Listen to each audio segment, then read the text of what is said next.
नमस्कार, मैं नीरज गुप्ता बागपत और आप देख रहे हैं लाइव लोकवाणी न्यूज़ टीवी पड़ोस से।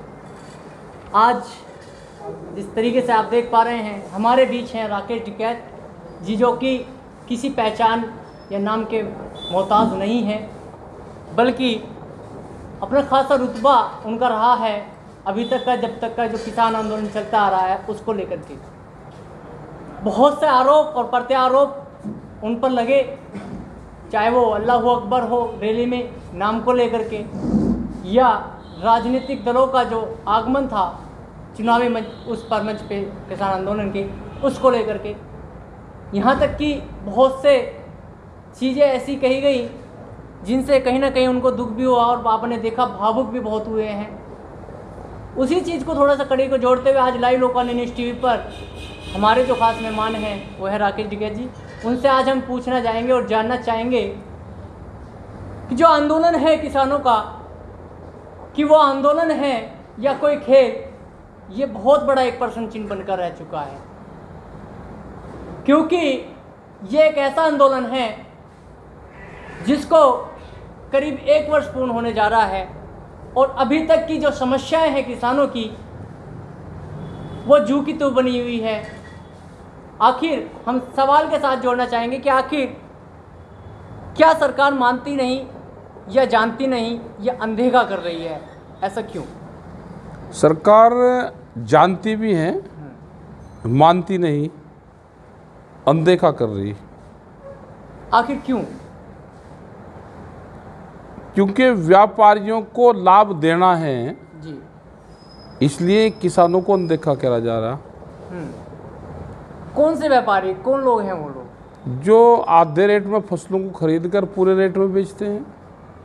आप यहाँ पे देखोगे, अभी आप केएमपी पे जाओ जी, या जो भी हरियाणा से लगती है बॉर्डर हैं, उस पर आपको ट्रक भरते हुए जाके धान के हरियाणा की तरफ जाते हुए देखेंगे। वो सस्ते में बिहार, उत्तर प्रदेश, अलग अलग स्टेट से सस्ते में फसलें खरीदते हैं। जो कंपनी के लोग हैं, जो बड़े बड़े सेलर्स, मिलर्स, वहाँ पे लेकर जाते हैं और फिर महंगे रेट में उसको मार्केट में बेचते हैं। टिकैत साहब, आप पे आरोप लगा है कि आप राजनीति कर रहे हैं, आप किसानों को बरगलाने का काम कर रहे हैं। हाँ, अगर इनको भाव दिवाने की बात है तो हम राजनीति कर रहे। राजनीति कोई अफीम बेचनी है या इसमें लग रही है राजनीति जी, या अवैध शराब का कारोबार है राजनीति? मतलब क्या है राजनीति? अगर भाई राजनीति कर रहे, कोई और शब्द कुछ नहीं मिला, राजनीति कौन नहीं कर रहा? आप नहीं कर रहे।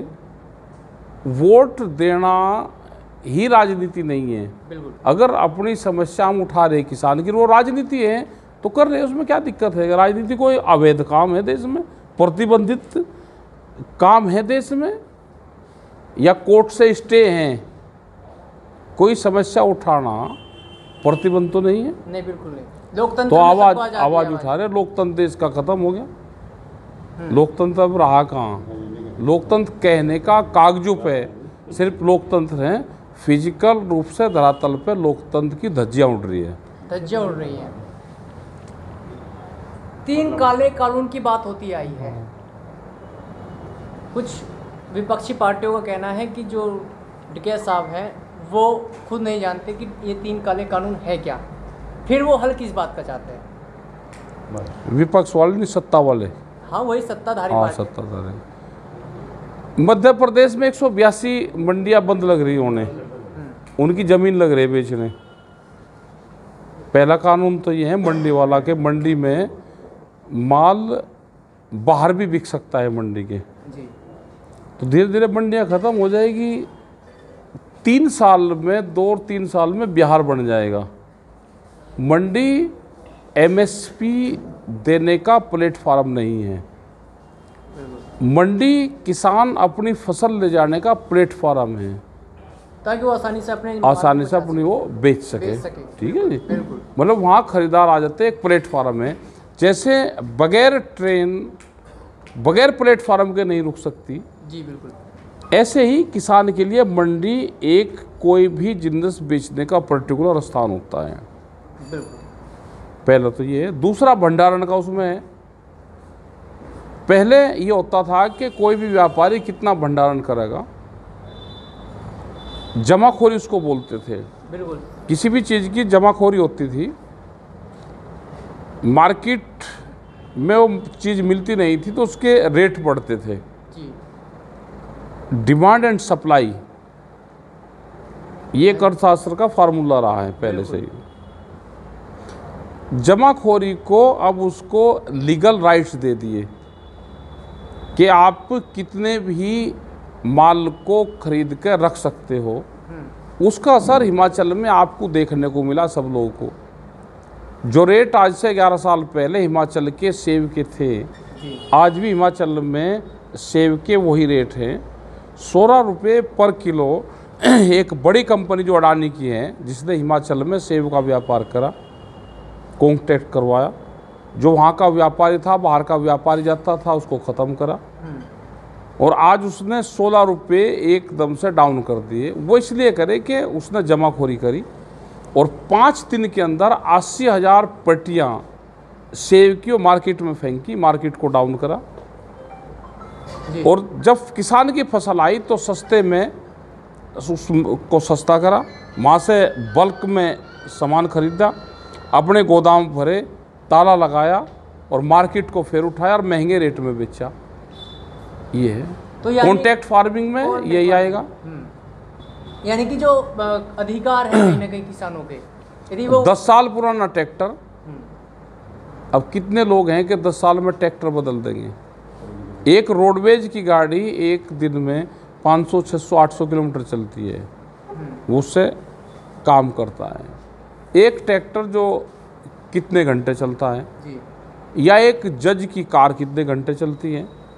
जज कहीं घूमने नहीं जाते तो जुडिशरी वाले, वे कभी बाजार में चले गए या कोर्ट से वहाँ तक आ गए, ले ली उन्होंने गाड़ी। वो उनकी एक साल में 7-8 हज़ार किलोमीटर गाड़ी चलती नहीं होगी किसी की जज की। लेकिन कानून उनके लिए भी ये है कि 10 साल में उसकी 40 और 50 हज़ार गाड़ी चली और उसको 10 साल में गाड़ी बेचनी पड़ेगी। तो ये कौन सा कानून है? अगर इसका विरोध करना राजनीति करनी है तो हम इसका विरोध करते रहेंगे। कहीं ना कहीं जो आपके हक की बात है वो आप नहीं करते रहेंगे। बिल्कुल करते रहेंगे। सीड बिल, अभी आपने थाने किस किस चीज़ के देखे? जो पुलिस स्टेशन खुलते हैं वो पहले एक होता था, फिर महिलाओं का खुल गया 2 हो गए, बिजली के खुल गए 3 होंगे, अब एक चौथा थाना खुलेगा। वो कहीं का होगा? जैसे जानकारी हो किसी को? नहीं, हमारे से यहाँ जितने लोग सब बैठे हैं ये सब खेती किसानी करने वाले लोग हैं। बीज के पुलिस स्टेशन खुलेंगे। अच्छा। बीज के, किसने किस खेत में क्या चीज़ बोई, कंपनी से नहीं खरीदी, कंपनी के लोग उसकी शिकायत वहाँ पे करेंगे और उसमें दोनों चीज़ें, उसमें सज़ा और जुर्माना दोनों है। नए पुलिस स्टेशन खुलने जा रहे हैं। बीज कानून, नया सीड एक्ट रखा हुआ है पटल पे। यह आंदोलन ना होता तो हाउस में आ गया था। जैसे ये कानून बने ऐसे ही वो एक कानून बनने जा रहा है। बनने जा रहा है। अभी लखीमपुर खीरी की एक घटना सामने आई जिसमें आपने साफ साफ गृह मंत्री और उसके लड़के पर आरोप लगा। हाँ, आरोप लगा कि भाई इन लोगों की साजिश के चलते ये सब काम हुआ है। हाँ, क्यों लगा? वो वीडियो सबने देखी है, 10 दिन पहले का वो वीडियो है जिसने कहा कि मैं गृह मंत्री और विधायक और MP को छोड़ दो, मैं कुछ और हूँ। तो इसका मतलब वो MP और गृह मंत्रालय से भी बड़ा है, वो जो मिनिस्टर हैं वो उससे भी बड़ा कुछ हो रहा है। तो उसकी हिस्ट्री खंगाली गई। तो वहाँ का एक गुंडा माफिया है वो, तो अच्छा। उसके खिलाफ केस रजिस्टर्ड है।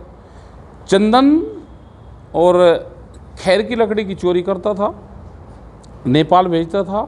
काली मिर्च, गरम मसालों का अवैध व्यापार नेपाल में करता है। 20-25 रुपया डीजल सस्ता यहाँ पर नेपाल में है, यहाँ से उसका व्यापार करता है। ये उसके काली कारनामे हैं उसके, और उसके करीब 8 मुकदमे दर्ज हैं। उस जज की भी जांच जरूर हो जानी चाहिए जो रिटायर होने से 29 तारीख को रिटायर होना था और 29 तारीख में उसके पक्ष में फैसला दे के गया। तो उस जज भी संदिग्ध उसमें हैं, उसकी भी जांच जरूर हो जानी चाहिए। के घेर में वो जज भी है। वो जज भी हैं जो फैसला दे के गया और फैसला देने के बाद में अगले दिन रिटायर होकर अपने घर चला गया। आज आप बड़ौत में पहुंचे हैं। बड़ौत किसान पश्चिमी क्षेत्र सबसे बड़ा आता है उत्तर प्रदेश के अंदर। अभी चुनाव नज़दीक आ रहे हैं। हम आपसे ये सवाल आप राजनीतिक नहीं है, लेकिन ये सवाल आपसे इसलिए कर रहे हैं कि कुछ लोग आप पर राजनीतिक आरोप लगा रहे हैं। जिस तरीके से आपकी मांगे पूरी नहीं हो रही है या आपकी सुनवाई नहीं हो रही है, उसको देखते हुए भी आगामी चुनाव है। पूर्व में भी आप बहुत सारी चीज़ें कह चुके हैं सरकार के उसको लेकर के। अभी आपका क्या कुछ कहना है? चुनाव ठीक नहीं रहेगा तो जैसे जिला पंचायत में मैं ऐसे पूरे प्रदेश में होऊंगा। यानी कि जो जनता मजबूत नहीं रहेगी, जो जिला पंचायत में हुआ है जनता इनको वोट नहीं देगी और जीतेंगे यही। तो कहीं ना कहीं जनता को आप मजबूत रहना पड़ेगा, जैसे यहाँ पर लोग रहे मजबूत यानी जनता जागरूकता बढ़ानी पड़ेगी। जागरूकता तो काम चलने लग रहा, जगह को पहरा देना। क्या करेंगे फिर? हाँ, जैसे यहाँ पहले करा ऐसे ही करेंगे ऐसे। थोड़ा खुल के बताओ, थोड़ा जानना चाहेंगे। ये बता देंगे जब टाइम आएगा। अभी तो 6 महीने हैं। 6 महीने में है। इंतजार कर रहे हो अभी कुछ घड़ी का? हाँ, गन्ने का बाढ़ फूक दिया, अब गेहूं की बुआई करनी। मैदान साफ है, खेत जिसको जहाँ लोग को जुताई करनी अपने गेहूं बोने में बोले, जो गेहूं जैसे वो होगा ऐसे ही अप्रैल में कटेगा। हाँ, तो एक कहावत है कि जो जैसा बोएगा वैसे ही कटेगा। हाँ, तो ये मैदान तो हो गया, ये चुनावी मैदान है। जो जैसा बो देगा, अब गेहूं की बुआई का टाइम है, अपना खूड भर ले, जहाँ लोग को कोई आड़ी भर लगा अपना भर ले, और अप्रैल में उसकी कटाई शुरू होगी। जैसा बोगा ऐसे ही अप्रैल में काट लगा, अपना काम करें। तो कहीं ना कहीं आप देख पा रहे हैं कि 2 टुक कहीं ना कहीं जो है अपना एक इशारा है राकेश टिकैत जी का साफ कि समझ ले और समझ ले। किसानों को चैलेंज करना कहीं ना कहीं पड़ सकता है भारी। क्यों ऐसा लग रहा है? क्या पता, ठीक है, हो गया, बता दिया। तो आप सुन रहे थे राकेश टिकैत जी को, जो कि आज बड़ौत में पहुंचे हैं और लगातार अपने लोगों के बीच में उनकी निरंतर इस तरीके से बैठकें होती आ रही है। धन्यवाद। लोकवाणी से नीरज गुप्ता बागपत, मेरे साथ हैं आकाश कुमार। जय हिंद, जय भारत।